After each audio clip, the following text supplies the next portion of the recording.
माँ, दुनिया मुझे जल्द पहचान जाएगी, तुम टेंशन मत लो। कोई सोच भी नहीं सकता कि इन शब्दों के पीछे जुर्म की एक ऐसी खौफनाक कहानी छुपी है जो किसी के भी होश उड़ा दे। ये शब्द एक बेटे ने अपनी माँ से कहे और फिर निकल गया मिशन मर्डर पर। इस खूंखार कातिल ने इतनी बेरहमी से कत्ल किए कि जिसने देखा या सुना उसके चेहरे का रंग बदल गया। लेकिन इसके चेहरे पर कोई पछतावा नहीं था, बल्कि थी तो एक शैतानी मुस्कान।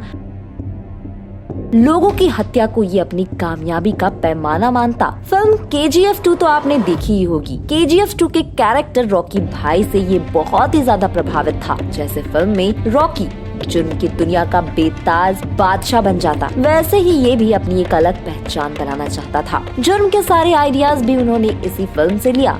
इसका मकसद था कि ये इतने कत्ल करे कि इसका टेरर हर तरफ फैल जाए। इसकी ख्वाहिश थी फिल्म के रॉकी भाई की तरह असल जिंदगी में एक बहुत बड़ा गैंगस्टर बनने की और हाई प्रोफाइल लाइफस्टाइल को एंजॉय करने शौक में कर रहा था एक के बाद एक सीरियल मर्डर और बन गया मध्य प्रदेश का स्टोन मैन। तो चलिए जुर्म की किताब के इस खौफनाक पन्ने को खोलते हैं और देखते हैं स्टोन मैन का डरावना चेहरा। सागर से करीब 60 किलोमीटर दूर मध्य प्रदेश में ये सीरियल किलर केसली गांव का रहने वाला था। अपने भाई बहनों में ये सबसे छोटा।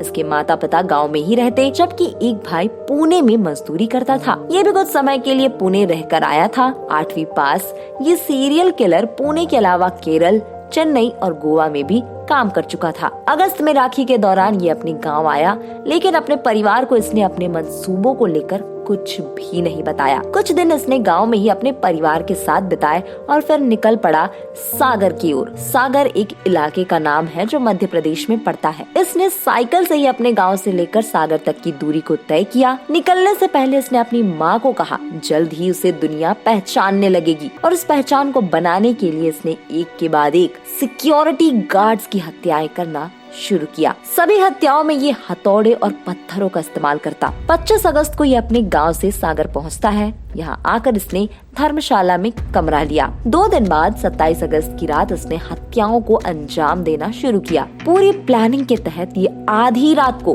गुप्त अंधेरे पर सड़क पर निकलता है और पास ही कारखाने में रात की ड्यूटी पर तैनात कल्याण लोधी को अपना पहला शिकार बनाता है। जिस वक्त इसने हमला किया, कल्याण लोधी सोए हुए थे। इसने लोधी के सिर पर हथौड़े से वार किया और फिर पत्थर मार मार कर उसका सिर कुचल डाला। इसके बाद 29 अगस्त की रात को फिर से ये सीरियल किलर अपने मिशन पर निकला और इस बार इसके निशाने पर थे Shambhu Dayal Dubey security guard. Shambhu Dayal art and commerce college में गार्ड की नौकरी करते थे। उस रात जब शंभू दयाल की आंख लगी हुई थी तो उस कातिल ने उनके सिर पर जोरदार वार किया और फिर पत्थर, हथौड़े और फावड़े की लकड़ी से बड़े ही बेरहमी से मौत के घाट उतार दिया। जब पुलिस मंगलवार की सुबह सागर जिले के आर्ट एंड कॉमर्स कॉलेज में पहुंची, डेड बॉडी के पास एक मोबाइल मिला। मोबाइल से सिम कार्ड गायब था, लेकिन जब जांच की गई तो पता चला मोबाइल कल्याण लोधी का था, यानी उस गार्ड का जिसकी 48 घंटे पहले ही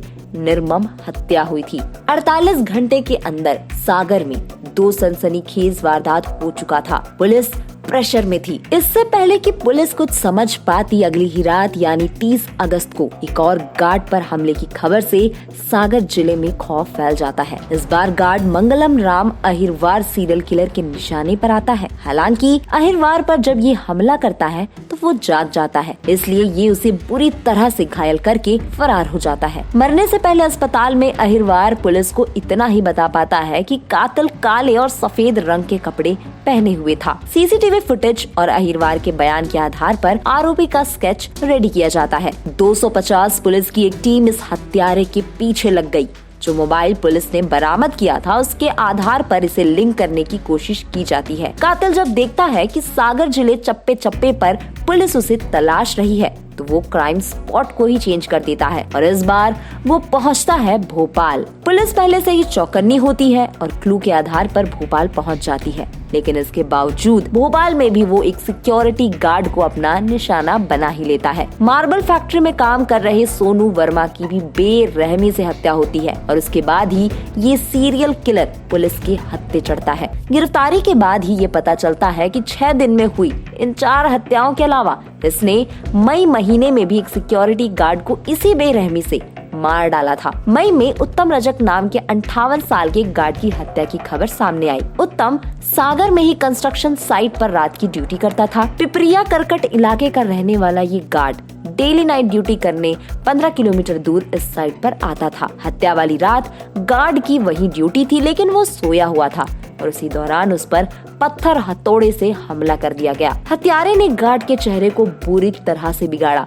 इतना ही नहीं, पुलिस जब मौके पर पहुंची तो लाश के चेहरे पर एक जूता रखा हुआ था। उस वक्त तो पुलिस ने इस हत्या को नॉर्मली लिया, लेकिन जब सीरियल किलर का खौफनाक चेहरा बेनकाब हुआ तो पता चला कि ये कत्ल भी उसके मिशन का एक हिस्सा था। इतना कुछ करने के बावजूद उसके चेहरे पर कोई शिकन नहीं, कोई पछतावा नहीं। उसे इस बात का गुरूर था कि उसने अपनी पहचान बना ली।